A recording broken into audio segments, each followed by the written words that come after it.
నమస్తే, welcome to V59 news. ఈరోజు కామారెడ్డి జిల్లా పిట్లం మండల కేంద్రంలోని చిల్లర్గి గ్రామంలో పద్మావతి లక్ష్మారెడ్డి గారు సర్పంచ్ బీఆర్ఎస్ పార్టీ సర్పంచ్ అభ్యర్థిగా నామినేషన్ వేయడం జరిగింది. చెప్పండి సార్, జనాల్లో మీరు ప్రచారం ఎలా కొనసాగుతుంది? జనాలు మిమ్మల్ని ఎలా రిసీవ్ చేసుకుంటున్నారు? గ్రామంలో మేము గతంలో చేసిన అభివృద్ధి పనులు, నా రాజకీయ ప్రస్థానం వార్డు మెంబర్తో స్టార్ట్ అయ్యి ఉప సర్పంచ్గా నన్ను ప్రజలు దీవిస్తే ఉప సర్పంచ్గా ఉన్నా. నాకు గతంలో చేసినటువంటి ప్రజలకు కానీ గ్రామంలో చేసినటువంటి అభివృద్ధికి నా అనుభవాలను ప్రజల దృష్టికి తీసుకెళ్ళి గ్రామంలో ప్రజలకు ఎల్లవేళలో నేను అందుబాటులో ఉండి ఎవరికి ఏ ఆపద వచ్చినా 7/24 అవర్స్ నేను పనిచేసిన కాబట్టి ప్రజలు నన్ను మంచిగా రిసీవ్ చేసుకొని గ్రామాభివృద్ధి చెందితే లక్ష్మారెడ్డి వల్లనే అవుతుంది కాబట్టి లక్ష్మారెడ్డికే పూర్తి మద్దతు చెప్పాలని చెప్పి ప్రజలు కూడా నన్ను మంచిగా రిసీవ్ చేసుకుంటున్నారు. ఒకటి ఏంటంటే ఎవరికన్నా పేదవాడికి ఏది అవసరం పడ్డా అంటే ఒకటి ఏంటంటే వాళ్ళకు ఏదైనా అవసరం పడ్డప్పుడు ఫోన్ లిఫ్ట్ చేయడం కానీ, వాళ్ళ అవసరాలకు హాస్పిటళ్ళకు కానీ, వాళ్ళకు ఉన్న పంచాయతీలు కానీ ఏమన్నా సమస్యలు ఉంటే నేను ముందు ఉంటా కాబట్టి ప్రజలు ఎప్పుడైనా లక్ష్మారెడ్డి పిలవగానే వస్తాడని చెప్పి నాకు ప్రజలలో మంచి ఆదరణ ఉంది. దీన్ని తీసుకొని ఆదర్శంగా తీసుకొని నేను గ్రామంలో అభివృద్ధి ఇంతకుముందు గతంలో కూడా నేను పెట్టినటువంటి గ్రామ సర్పంచ్ బోయిన రమేష్ గారు కూడా మా తరఫున మా ఎంబడి ఉన్న యువకులు కానీ గ్రామ ప్రజలందరూ ఆయనకు ఆశీర్వదించారు. నన్ను ఎంపీటీసీగా ఎన్నుకున్న తర్వాత ఇద్దరం కలిసి మా ఎంబడి ఉన్నటువంటి కార్యకర్తలను, యువకులను, గ్రామ పెద్దలను వాళ్ళ సహాయ సహకారాలు సూచనలు తీసుకుంటూ గ్రామ అభివృద్ధిలో మేము ముందున్నాం. ఇంతకుముందు చేసినట్టు ఇప్పుడు కూడా దానికంటే ఎక్కువ అభివృద్ధి చేస్తాం. ఇప్పుడు కూడా మా గ్రామంలో నేను ప్రపోజల్ చేసుకున్న నా బాడీ ఏంటంటే వార్డు సభ్యులు కానీ అందరినీ యువకులనే పెట్టిన యువకులందరూ మాకు పూర్తి మద్దతు తెలుపుతున్నారు. గ్రామంలో ఉన్న పెద్దలకు కూడా తెలుసు, కష్ట సుఖాలలో వాళ్ళు డబ్బులు తక్కువడి కానీ ఇంకేదో అవసరం ఉండి కానీ అడగరు. వాళ్ళు కష్ట సుఖాలలో ఉన్నప్పుడు మేము వాళ్ళకు తోడుగా ఉండి గ్రామాన్ని కూడా మంచి అభివృద్ధి చేసి గతంలో మురికి కాలువలు కానీ ఇప్పుడు గ్రామంలో 2 ఏళ్ల నుంచి గ్రామంలో ఎక్కడి సమస్యలు అక్కడనే ఉన్నాయి, మోరీలు తీసేటోళ్ళు లేరు, వాటర్ సమస్య ఉంది అనేది కూడా ఒక వాదన 2 ఏళ్ల నుంచి వినిపిస్తుంది. దాన్ని మీరు సర్పంచ్గా గెలిచిన తర్వాత ఎలా పరిష్కరిస్తారు?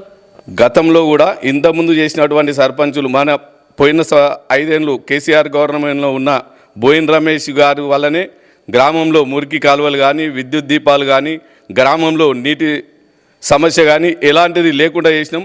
అయితే మళ్ళీ ప్రజలు రేవంత్ రెడ్డి గారి నమ్మబలికినటువంటి ఏదైతే 420 హామీలు ఉన్నాయో 6 గ్యారంటీలు అని చెప్పిండో అవన్నీ మోసం చేసిండు. కాబట్టి మా గ్రామంలో ప్రజలు ఏంటంటే రేవంత్ రెడ్డి మాటలకు మోసపోయి మా గ్రామంలో కూడా అత్యధిక మెజార్టీ ఇచ్చారు ఎమ్మెల్యే గారికి. ఆ ఎమ్మెల్యే గారు 2 సంవత్సరాలైనా ఆయన ఎంబడి ఉన్నటువంటి కార్యకర్తలు కానీ నాయకులు కానీ ఎవరు కూడా గ్రామం గురించి పట్టించుకున్న దాఖలాలు లేవు. ఇప్పుడు గ్రామంలో మురికి కాలువలు, విద్యుత్ దీపాలు, మళ్ళీ నీటి సమస్య మొదలైంది.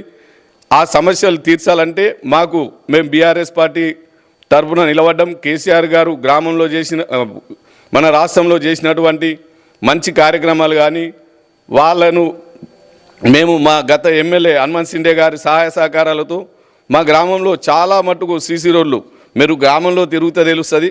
గతంలో చేసినవి కానీ ఇప్పుడు చేసినవి కానీ మీరు ప్రెస్ వాళ్ళు దాన్ని గ్రామంలో తిరిగితే ఏ గల్లీకి పోయినా చెప్తారు, ఈ మోర్ ఎవరు కట్టిర్రు, ఈ రోడ్ ఎవరు చెప్పిర్రు అని. అంటే అన్నీ మా ఎమ్మెల్యే గారి సహాయ సహకారాలతో కేసీఆర్ ప్రవేశపెట్టినటువంటి మంచి పథకాలతో మేము గ్రామాన్ని ముందు అభివృద్ధి చేసినాం. ఇప్పుడు కూడా చెప్తున్నా, నేను నా ఇంటి సమస్య ఏదన్నా ఉన్నా వదులుకొని పేదవాడి కొరకు అర్ధరాత్రి లేచైనా పోయి సేవ చేస్తా. ఇంకొక విషయం ఏంటంటే మా గ్రామంలో ఇప్పుడు నా ఎమ్మడి ఉన్నటువంటి కార్యకర్తలు ఒక్కొక్క రకంగా ఎవరికి దోచిన సాయం వాళ్ళు, ఒకడు బ్యాంకుకి వెళ్ళడం కానీ, ఒకడు పోలీస్ స్టేషన్కి కూడా కానీ, ఎవరైనా అవసరం ఉంటే హాస్పిటల్కి తీసుకెళ్ళడం కానీ, ఈ విధంగా ప్రతి ఒక్కరు మా ఎంబడి ఉన్న ప్రతి కార్యకర్త కూడా కష్టపడి పని చేసుకునేవారు, వ్యవసాయం చేసుకునే వాళ్ళు ఉన్నారు. వాళ్ళకు కూడా ప్రజలు చిన్న దీంట్లోకి వెళ్ళి వచ్చారు కాబట్టి ఖచ్చితంగా ప్రతి ఒక్కరికి సేవ చేసి గ్రామాన్ని అభివృద్ధి పదంలో తీసుకెళ్ళడానికి నా వంతుగా నేను కృషి చేస్తా.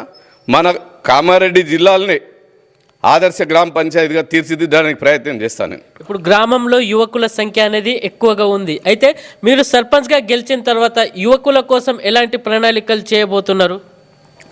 నేను ఒక్కటే చెప్పదలుచుకున్నా యువకులకు నా సందేశం, మనము ఎప్పుడైనా కష్టపడాలి, ఏదన్నా పని మీద దృష్టి పెట్టాలి, ఏదైనా కార్యక్రమాలు చేసి వస్తే వాళ్లకు నా వంతు సహకారంగా ఖచ్చితంగా నా తరఫున మన గ్రామం తరఫున ఎవరు యువకులు ఏదన్నా విద్యాపరంగా కానీ, ఇప్పుడు వాస్తవంగా చెప్తున్నా నేను, మా పిల్లలు కూడా ఇక్కడ స్కూల్లో ఎవరు చదవలే, స్కూల్లో పోయి అడిగినా చెప్తారు మేము స్కూలుకు సంబంధించి ఏవైనా కార్యక్రమాలు చేసినామా చేయలేదా, మా పిల్లలు లేకున్నా వేరే పిల్లలు ఉన్నా వాళ్ళకు తోడ్పాటు అందించి వాళ్ళకు ఫీజులకు కానీ ఏమైనా బుక్స్ కానీ బ్యాగ్స్ కానీ ఏదైనా గేమ్స్ పెడితే ప్రైజులు కానీ ఎక్కడైనా ఎక్స్కర్షన్ వెళ్తే కానీ మేము ఇంతకుముందు అందించినాం, ఇప్పుడు కూడా చెప్తున్నా అంతకంటే ఎక్కువ చేస్తా, యువకులకు మంచి దారి చూపే ప్రయత్నం చేస్తా, వాళ్ళు కూడా ఆలోచించాలి, యువతరానిది రాబోయే కాలం అంతా యువతరానిది, ఆ తరాన్ని వాళ్ళు వినియోగించుకోవాలని కోరుకుంటున్నాను నేను.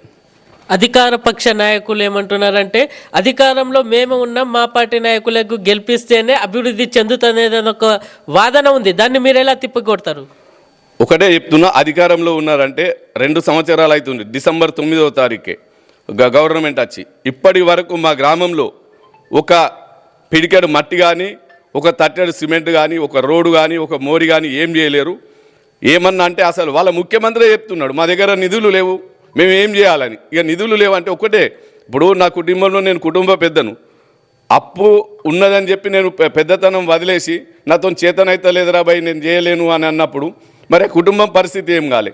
ఏదో రకంగా మనం దాన్ని సాల్వ్ చేసుకుంటూ ఏదో రకంగా నిధులు సేకరిస్తూ అభివృద్ధి చేయాలి, కానీ చేసింది ఏం లేదు, ఇక్కడ జీరో. నేను ఆ స్థాయికి విమర్శించేవారు కానీ మా గుండెకాయ అన్నాడు, గుండెకాయకి ఏం లేదు, ఇక్కడ ఉన్నకాయనే ఊసిపోయే పరిస్థితి వచ్చింది. ఉండేది ఇంకా 2 ఏళ్ళు, చేసింది ఏం లేదు. ఏమన్నాడంటే ఆడవాళ్ళకి 2,500 ఇస్తా అన్నాడు, తులం బంగారం ఇస్తా అన్నాడు, ఉన్న రైతు బంధు వీకేసిండు, రైతు బీమాలు టైంకు రావు, పెన్షన్లు టైంకు రాడు, 2 నెలలు పెన్షన్లు ఎగొట్టేసారు. ఇంకేం అభివృద్ధి చేస్తారు వాళ్ళు? ఏ గ్రామంలో ఒక రోడ్ లేదు, ఒక మోరి లేదు, ఒక కమ్యూనిటీ హాల్ లేదు, ఏం లేదు. వచ్చేది టీఆర్ఎస్ గవర్నమెంటే ఖచ్చితంగా 2 సంవత్సరాల తర్వాత. ఇది నా గ్రామంలో ఒకటే చెప్తున్నా, గ్రామ పంచాయతీ నిధులతోని ఖచ్చితంగా ₹1 కూడా వేస్ట్ చేయకుండా గ్రామాన్ని అభివృద్ధి చేస్తా. 2 సంవత్సరాల వచ్చేది మళ్ళీ కేసీఆరే, ప్రజలు కోరుకుంటున్నది కూడా కేసీఆరే కాబట్టి మా గ్రామాన్ని అన్ని రంగాల్లో అభివృద్ధి ప్రయాణంలో నడిపిస్తాను నేను. ఇప్పుడు గ్రామం అన్నాకల కొన్ని ఇష్యూస్ అనేది కొన్ని పంచాయతీలు అనేది ఉంటాయి. సర్పంచ్గా మీరు గెలిచిన తర్వాత గ్రామ యువకులు కానీ గ్రామ సభ్యులు ఎవరైనా కానీ ఒక సమస్యతోటి మీ దగ్గరికి వచ్చినప్పుడు దాన్ని ఎలా పరిష్కరిస్తారు? ఈయన మా పార్టీవాడు కాదు, ఈయనకు నేను న్యాయం చేయమని కోణం ఉంటుందా, లేకుంటే గ్రామం అంతా నా కుటుంబమే అన్న కోణంలో అనేది పరిష్కారాలు చేస్తారా? నేను గతంలో చేసిన నా రాజకీయ అనుభవంగా నేను 25 సంవత్సరాల నుంచి రాజకీయంలో ఉన్నా, పెద్దలది సూచనలు సలహాలు తీసుకున్నా. గ్రామంలో ఏ సమస్య వచ్చినా నా ప్రత్యర్థి అయినా, నా పైన పోటీ చేసిన నా ప్రత్యర్థి అయినా నా దగ్గరికి వస్తే నేను సాధారణంగా ఆహ్వానించి దగ్గరికి స్వీకరించి ఎవ్వరికి తరమత భేదాలు లేకుండా పార్టీ భేదాలు లేకుండా ఖచ్చితంగా అందరినీ కలుపుకొని పోతా. అందరినీ దృష్టిలో పెట్టుకొని అందరినీ కలిపి ఏ సమస్య ఉన్నా నా ఎంబడున్నోళ్ళని కానీ నా ప్రత్యర్థులు కానీ సలహాలు సూచనలు తీసుకొని ఖచ్చితంగా అందరినీ కలుపుకొని నా గ్రామం అంటే ఇప్పుడు నేను ఒక గ్రామ పెద్ద అనుకున్నప్పుడు నా పిల్లలు ఎట్లనో నా గ్రామంలో ఉన్న ప్రజలు కూడా నా పిల్లలతో సమానం. నేను కూడా అందరినీ కలుపుకొని ముందుకు పోయి అన్ని సమస్యలు పరిష్కరించడానికి ప్రయత్నం చేస్తాను. ఫైనల్గా బీఆర్ఎస్ పార్టీ అభ్యర్థిగా గ్రామ ప్రజలకు ఓటర్లకు మీరేం చెప్పాలనుకుంటున్నారు? గ్రామంలో ఉన్న సమస్యలు మురికి కాలువలు కానీ రోడ్లు కానీ విద్యుత్ దీపాలు కానీ గ్రామంలో ఏ సమస్య ఉన్నా కొన్ని కమ్యూనిటీ హాల్ అవసరం ఉన్నాయి, ఇవన్నీ కూడా గవర్నమెంట్ ఒకటే, ఎమ్మెల్యే గారు కూడా గ్రామం అభివృద్ధి చేస్తున్నామంటే ఎవరికైనా సహకరిస్తారు. అందరిని కలుపుకొని అవసరం పడితే ఎమ్మెల్యే గారి సహాయ సహకారాలు కూడా తీసుకొని గ్రామాన్ని అభివృద్ధి చేసి, నేను చెప్తున్నా కదా కామారెడ్డి జిల్లాలోనే చిల్లరికి ఉత్తల గ్రామ పంచాయతీ అనిపిస్తాను నేను.